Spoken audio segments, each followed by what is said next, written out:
The city of Singapore is a former British colony and now sovereign city-state of under 6 million people.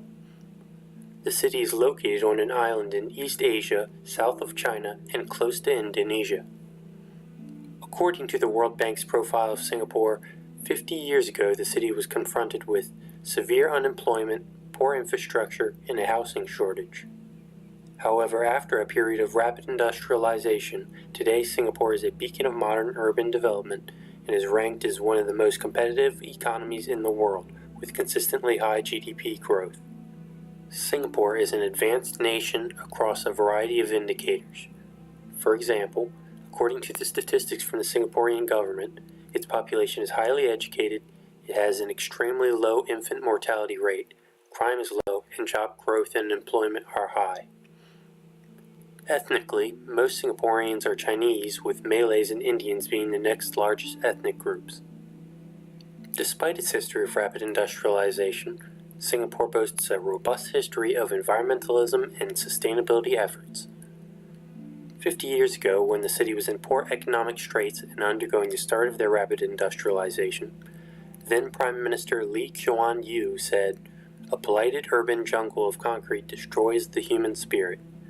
Since then, Singapore has tried to strike a balance between economic imperatives and sustainability, with landmark sustainability initiatives throughout the decade, such as the Clean Air Act in 1971 and an initiative to reduce water pollution in the 1980s. Thus, the current sustainability plan is keeping with the history of Singaporean sustainability initiatives. The current sustainability plan of Singapore is heavily based on a 2009 initiative known as the Sustainable Singapore Blueprint. The current plan, sponsored by the government and bolstered by various corporate and academic partners across a variety of initiatives, envisions sustainable living and community with an emphasis on green spaces, reduced water consumption, and greater energy efficiency on a relatively short timeline by 2030.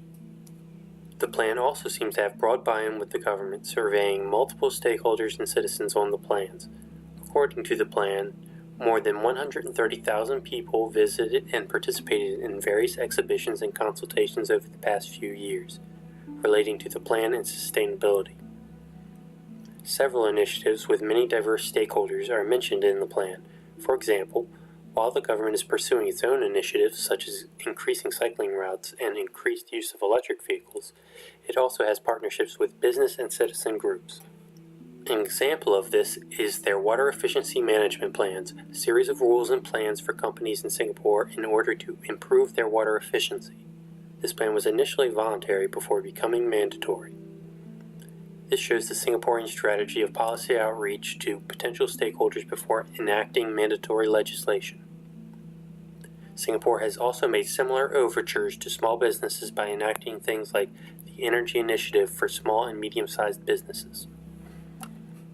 This initiative, which raises awareness, provides energy audits, and provides other oversight and encouragement for businesses to be much more energy efficient. The government is also working with academia such as the National University of Singapore. According to the sustainability plan, the university, among others, are helping to invest in and develop autonomous vehicles to increase ride-sharing and energy efficiency in the city.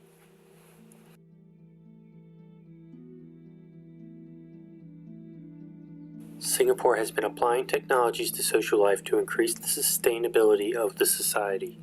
The northwest coastal town of Punggol is an example of this. It is equipped with the latest technologies aimed at reducing the ecological footprint of its residents. With the analysis of the Housing and Development Board, solar panels and other community amenities are properly placed in the best locations. Some examples are lights and fans in common areas that are controlled by sensors balancing residents' needs and energy consumption. The community of Punggol is just the start of their applications of green technology. The Housing and Development Board's estates house 80% of the country's population, and they have been testing various solutions to increase urban sustainability. Many people are concerned that the preservation and protection of the environment may hurt people's quality of life, but that is not the case in Singapore. For instance, the Jurong Lake District, once abandoned land, is now under construction towards becoming a green public park, and upon completion will become the third national garden.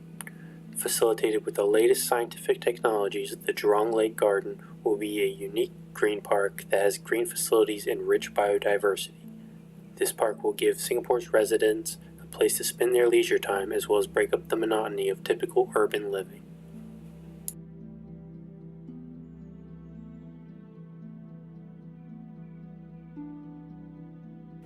Improving the city's parks and adding more green to the urban atmosphere has had the added benefit of increasing tourism. Tourism is an important source of income for Singapore's economy. Singapore also wants to become the business capital of the world, and what better way to do that than to promote a beautifully green city through the use of green beach resorts and parks. Becoming the business capital of the world allows Singapore to increase its industry, imports, and exports. Singapore has also been playing a leading role in water recycling and desalination technology. The National Water Agency, PUB, started sending engineers to the US and Middle East to learn their water technologies during the last century. Gradually, Singapore became a city that uses recycled and desalinated water and invests in the development of corresponding technologies. The National Research Foundation will devote $470 million across 10 years in order to make Singapore become the center of cutting-edge technologies. Singapore now is a city with 180 companies and 20 research centers in the water technology field, and the city is still looking into the future.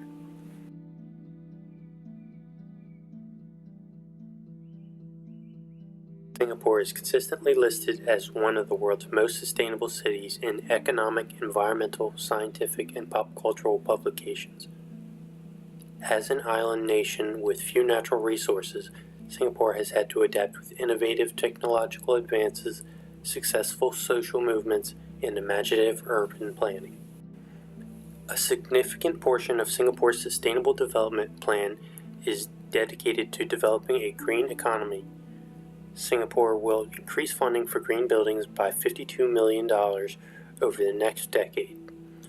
Singapore will also increase green power through a program called Solar Nova. Solar Nova will increase solar power to 350 megawatts by 2020.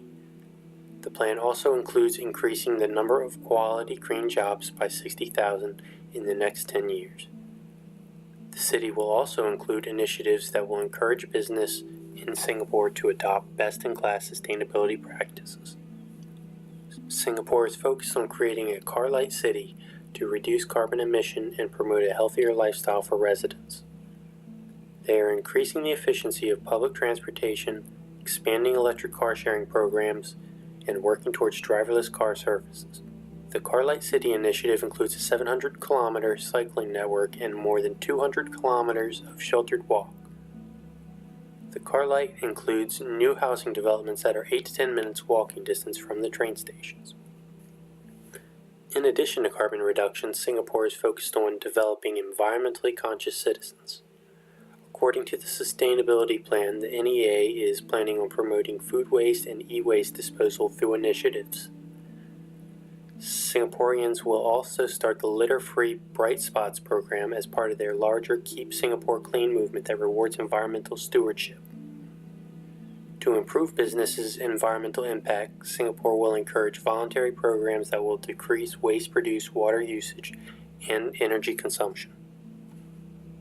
To foster a greener culture, the City of Singapore will also increase green and blue spaces. The sustainability blueprint states that 9% of the land will be reserved for nature reserves and parks, and that 90% of the housing will be within 10 minutes walking distance to a park.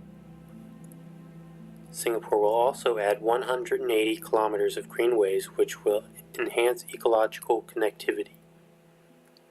There will also be over 100 potential ABC water project policies, which include water reclamation, rainwater catchment, and water desalination to improve water quality and sustainability on the island. Increasing green spaces will also include 200 hectares of skyrise greenery that will amount to about 650 school fields. Singapore's sustainability plan includes reducing carbon emissions, investing in a green economy, and increasing pedestrian and cyclist paths. The plan also focuses on creating social movements to ensure that the trend of sustainability continues beyond singular projects today and into the city's future. Singapore's sustainability plan isn't perfect. With almost 6 million people packed into just under 300 square miles, an area smaller than that of New York City, it just isn't possible to produce enough food for the citizens. Singapore's high GDP allows them to import food without much of an issue, but no mention is made as to how this necessary factor of life is changing to accommodate the green initiatives of Singapore. While Singapore doesn't have any legislative power over their food production, their extensive trade networks allow them the freedom of choosing where to import food from. Through this selective trade, Singapore can push change in their surrounding nations even without having to negotiate and place stipulations on trade agreements. As stated by Weber and his colleagues in their 2008 paper, the region food is produced in has a much greater impact on carbon emissions than the transportation to the consumer. With ocean-going cargo ships and rail transportation producing roughly 10% the emissions per mass per distance compared to a truck, Singapore is in a unique position of being able to source food from the most ecologically sustainable regions with the most ecologically sustainable practices. This can quite easily be added to the Sustainable Singapore Blueprint and should if Singapore is truly dedicated to a greener future. If Singapore were to take a more active role in enacting change in the region, their pressure through trade deals would require Malaysian and Indonesian farmers to move forward towards sustainable practices or lose out on the Singapore market. Alternatively, Singapore could invest in vertical farming infrastructure. Vertical farming is a method of hydroponic farming which uses a small footprint and stacks plant growth vertically. Senior advisors at the USDA and the Department of Energy are advocating for this method to begin implementation in the United States. The first vertical farm opened in Singapore in 2012, and it certainly will not be the last.